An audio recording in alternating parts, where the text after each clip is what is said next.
วัสดีค่ะใครๆก็เข้าครัววันนี้แนนมีเมนูสลัดมาฝากกันค่ะนั่นก็คือเมนูสลัดอุด้งเบคอนนะคะสำหรับเมนูนี้จะออกสไตล์แบบญี่ปุ่นหน่อยๆเพราะว่าตัวน้ำสลัดเนี่ยก็จะเป็นแบบสไตล์ญี่ปุ่นด้วยถ้าใครสนใจเดี๋ยวเราไปดูวัตถุดิบแล้วก็ขั้นตอนในการทำกันเลยค่ะเรามาดูวัตถุดิบในการทำสลัดอุด้งเบคอนกันค่ะเริ่มด้วยนี่เลยค่ะเส้นอุด้งค่ะเบคอนเต้าหู้นิ่มค่ะผักสลัดค่ะหอมใหญ่สไลด์แตงกวาญี่ปุ่นมะเขือเทศค่ะน้ำสลัดครีมโชยุมิรินและงาขาวคั่วค่ะเดี๋ยวเราไปลงมือทำกันเลยค่ะเรามาทำตัวสลัดอุด้งเบคอนกันนะคะอันนี้เนี่ยจะทำตัวน้ำสลัดทิ้งไว้ก่อนนะคะจะเริ่มด้วยนี่เลยค่ะเป็นน้ำสลัดครีมนะคะใส่ลงไปอันนี้จะเป็นแบบออกแนวญี่ปุ่นเนาะแล้วก็ใช้ตัวสลัดครีมแต่ว่าถ้าหากใครไม่ชอบใช้เป็นแบบโชยุ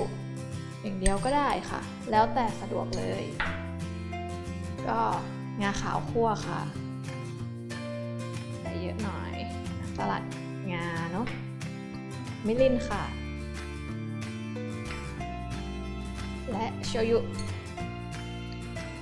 คนให้เข้ากัน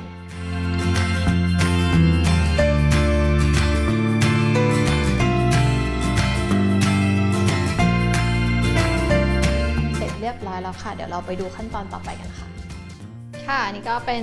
ขั้นตอนต่อไปของการทำสลัดอุด้งเบคอนนะคะสำหรับตัวเบคอนนะคะน่าจะใช้การลวกแทนนะคะไม่ใช้การทอดแต่ถ้าหากใคร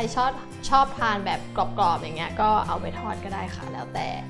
นี่จะออกแนวแบบเหมือนชาบูเอาเบคอนไปลวกอะค่ะ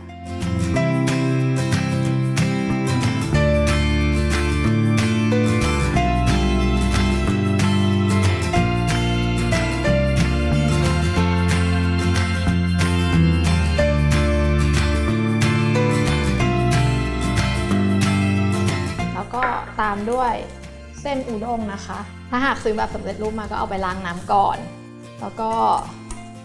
ค่อยนำมาลวกก็ได้ค่ะแป๊บเดียวค่ะใช้เวลาไม่นานเพราะว่าเหมือนทำให้มันแค่ร้อนเฉยๆแค่นี้ประมาณนี้พอแล้วเพราะว่าถ้าลวกนานเกินไปเนี่ยเดี๋ยวเส้นมันจะเละ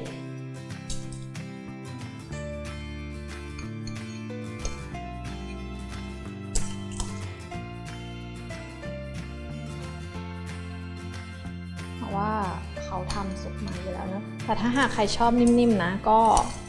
สามารถลวกนานกว่านี้ก็ได้ค่ะ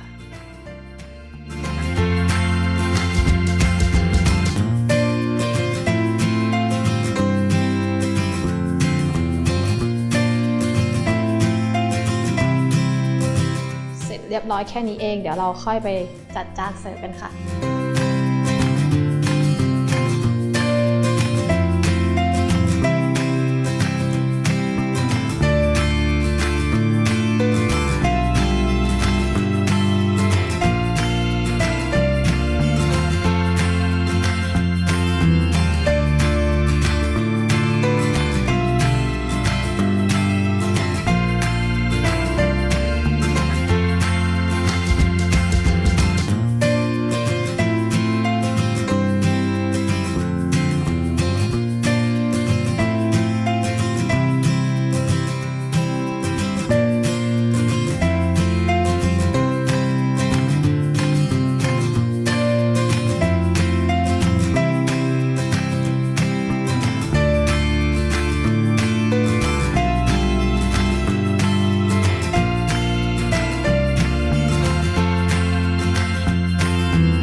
นั้นก็จัดจานสลัดอุด้งเบคอนเสร็จแล้วนะคะหน้าตาจะเป็นแบบนี้หรือว่าใครชอบจัดแบบไหนก็แล้วแต่ได้เลยค่ะตามสะดวกทานคู่กับ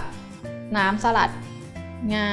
โชยุที่เราทำไว้นะคะหน้าตาจะเป็นแบบนี้เอาใส่ถ้วยอะไรไว้ก็ได้ค่ะแล้วทีนี้สุดท้ายโรยด้วยงาขาวคั่วหน่อยค่ะให้มันดูน่าทานแบบนี้